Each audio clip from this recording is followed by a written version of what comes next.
அனைவருக்கும் வணக்கம். நான் உங்கள் ஊட்டிக்கார் ரஞ்சித். இன்றைக்கி என்ன பார்க்க போகிறோன்னா, ரொம்ப நாள் கழிச்சு இந்த வீடியோவுக்கு நான் வரேன். ஒரு இடத்துல ஒரு விஷயம் நடந்தது, அதை பற்றி உங்கள்கிட்ட ஷேர் பண்ணணும்னு நான் நினைக்கிறேன். என்னென்னு கேட்டிங்கன்னா, ஜான் சீனா அவரை பற்றி உங்களுக்கு நிறைய பேர் தெரிஞ்சவர், நிறைய பேர் தெரியாது. அவர் பார்த்திங்கன்னா WWE சாம்பியன், 17 முறை ஒரு WWE சாம்பியன் வின் பண்ணியிருக்காரு. அவரோட கடைசி மேட்ச் பார்த்திங்கன்னா, கடைசி மேட்ச்சில் பார்த்திங்கன்னா தோற்றுட்டார்.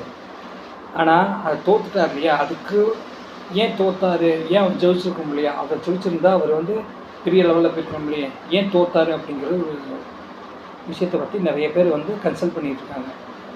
நான் என்ன சொல்கிறேன்னா, அவர் நிறைய விஷயம் நம்மகிட்ட சொல்லிட்டு போயிருக்காரு. என்னென்னு கேட்டிங்கன்னா, வெற்றிங்கிறது எங்கேயுமே நிரந்தரம் கிடையாது. ஆனால் தோல்வி கண்டவனை மட்டும்தான் வெற்றி அடைய முடியுங்கிறத தெரிஞ்சுக்கணும். ஒவ்வொருத்தரும் என்ன நினச்சிட்ருக்கீங்கன்னா, நம்ம இன்றைக்கி வெற்றி அடைஞ்சிட்டோம்னு நினச்சிட்ருக்கீங்க.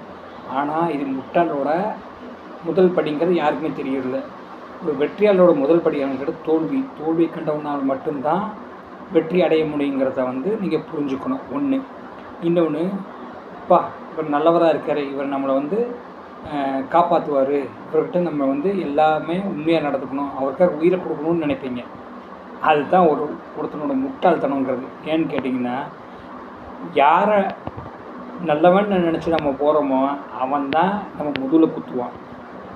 கெட்டவன் ஒருத்தனை நம்பி போனீங்கன்னா அவன் நெஞ்சில் தான் குத்துவான், தவிர முதுகில் குத்த மாட்டான். இதை மட்டும் நீங்கள் புரிஞ்சுக்கிட்டிங்கன்னா உங்கள் வாழ்க்கை சிறப்பாக இருக்கும். தயவுசெய்து இதை புரிஞ்சுக்குங்க. வாழ்க வளமுடன்.